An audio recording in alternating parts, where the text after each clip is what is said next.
चलो देखो, हम लोग आज राष्ट्रपति पढ़ेंगे। हाँ, अब राष्ट्रपति के बारे में तुम लोगों को खूब पढ़ा कि राष्ट्रपति क्या करता है, क्या नहीं करता राष्ट्रपति, ठीक है ना।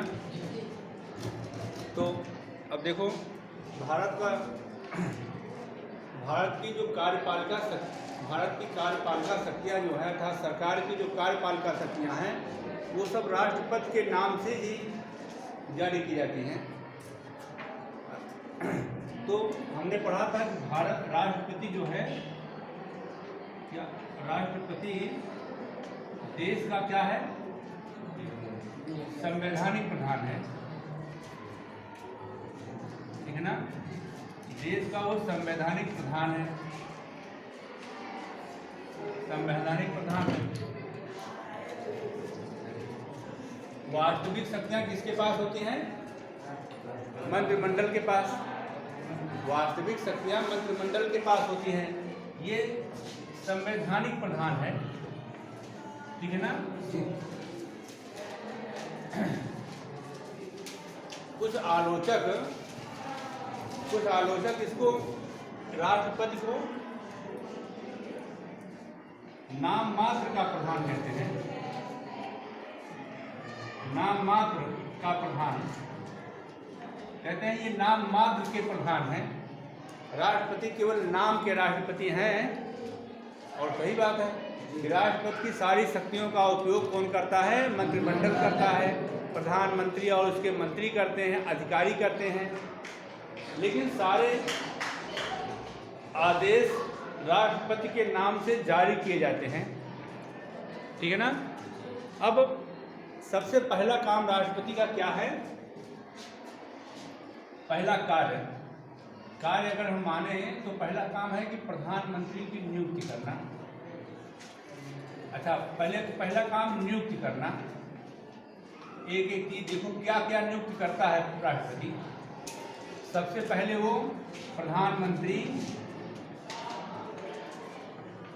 प्लस मंत्रियों की नियुक्ति करता है, ठीक है ना। प्रधानमंत्री और उसके मंत्रियों की नियुक्ति करता है, पहला काम, ठीक है ना। नियुक्त कैसे करता है? शपथ दिलाता है, सबको शपथ दिलाता है, ठीक है ना। अब जब सरकार बन जाती है, प्रधानमंत्री की नियुक्ति करना था। प्रधानमंत्री और मंत्रियों को शपथ दिलाने का मतलब है कि सरकार बन गई। सरकार बन जाती है तो सरकार के निवेदन पर वह अन्य लोगों की नियुक्ति करता है, ठीक है ना। जैसे राज्यों में राज्यपाल की नियुक्ति करना, राज्यों में राज्यपाल की नियुक्ति, ठीक है ना।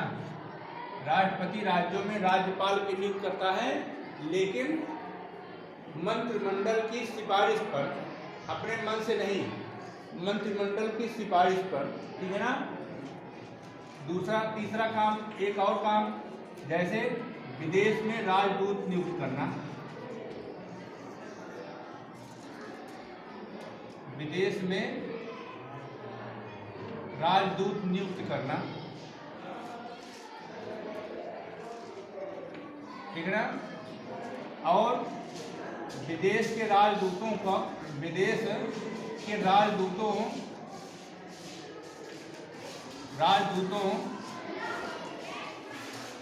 के पहचान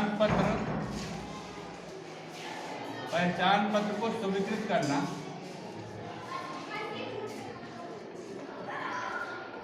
इसका मतलब है कि राज्यों के जो राज्यपाल, जिसको अंग्रेजी में गवर्नर कहते हैं, गवर्नर की नियुक्ति करना सभी राज्यों में, भारत के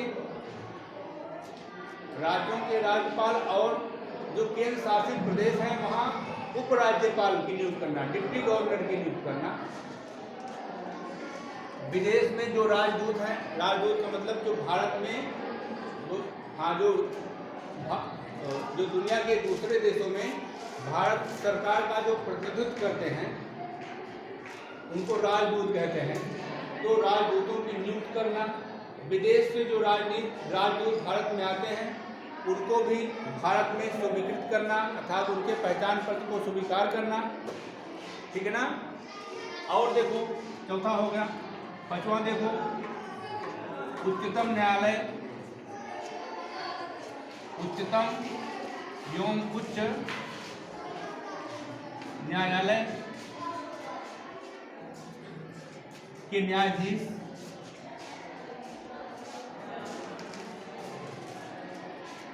उच्चतम और उच्च न्यायालय के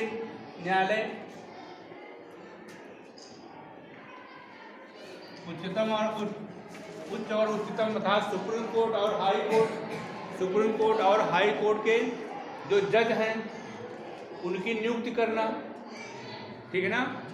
यद्यपि ये सब काम मंत्रिमंडल करता है, सरकार करती है, वास्तविक कार्यपालिका करती है, लेकिन सारा काम अंत में राष्ट्रपति के हस्ताक्षर से ही होता है, ठीक है ना। इसीलिए आलोचकों ने राष्ट्रपति को क्या कहा था, रबड़ की मुहर कहा कि रबड़ की मुहर है, जहाँ लगा दो वहीं लग जाएगा, ठीक है ना। तो अब देखो, उच्चतम न्यायालय और उच्च न्यायालय के न्यायाधीशों की नियुक्ति करना, ठीक है ना। अब अगला देखो, भारत के निर्वाचन आयोग की नियुक्ति करना, ठीक है ना। भारत के महाधिवक्ता की नियुक्ति करना,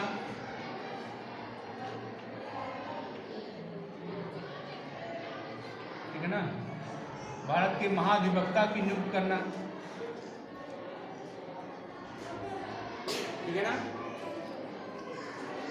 ऐसे ऐसे जितने भी महत्वपूर्ण पद हैं सबकी नियुक्तियां लगभग राष्ट्रपति करता है। अब यहाँ तक कि अंतिम न मानो, लेकिन जैसे भारत के जो प्रशासनिक अधिकारी हैं, जैसे IAS बताया था ना उस दिन, IAS, IPS ना, IFS, इन सभी अधिकारियों की नियुक्ति राष्ट्रपति करता है और उनकी सेवा भी राष्ट्रपति ही समाप्त कर सकता है, ठीक है ना। जितने DM SP आपको पूरे देश में दिखाई पड़ रहे हैं, इनकी सबकी नियुक्ति राष्ट्रपति करता है और इनको अंत में राष्ट्रपति ही खत्म करता, मतलब इनकी सेवा समाप्त भी कर सकता है वही, ठीक है ना। तो ऐसे सभी चीज़ों को देखो कितने महत्वपूर्ण काम करता है राष्ट्रपति, अर्थात लेकिन ये सारे काम वह मंत्रिमंडल के निर्णय पर भी करता है, ठीक है ना। और राष्ट्रपति क्या है,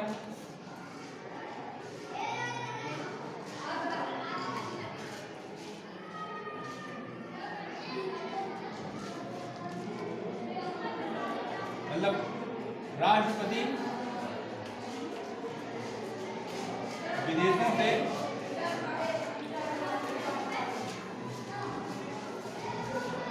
संधि या युद्ध की घोषणा करना,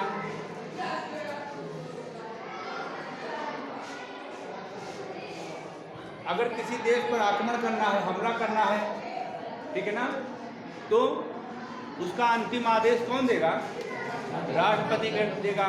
संधि करना है तो संधि भी राष्ट्रपति के अनुमोदन से होगा अंतिम में, ठीक है ना। तो युद्ध और शांति की घोषणा करना, युद्ध विराम की घोषणा करना राष्ट्रपति ही करेगा, ठीक है ना। और एक महत्वपूर्ण काम है, ये 8वां था ना, 8वां था, ये 9वां हो गया। 10वां है कि भारत के संपूर्ण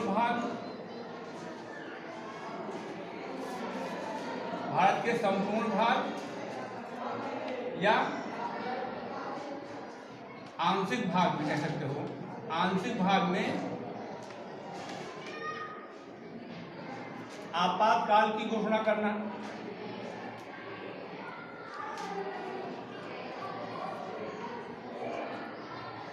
जैसे कहीं आपात युद्ध हो, अगर युद्ध प्रारंभ हो जाए, युद्ध प्रारंभ हो जाए तो क्या होगा?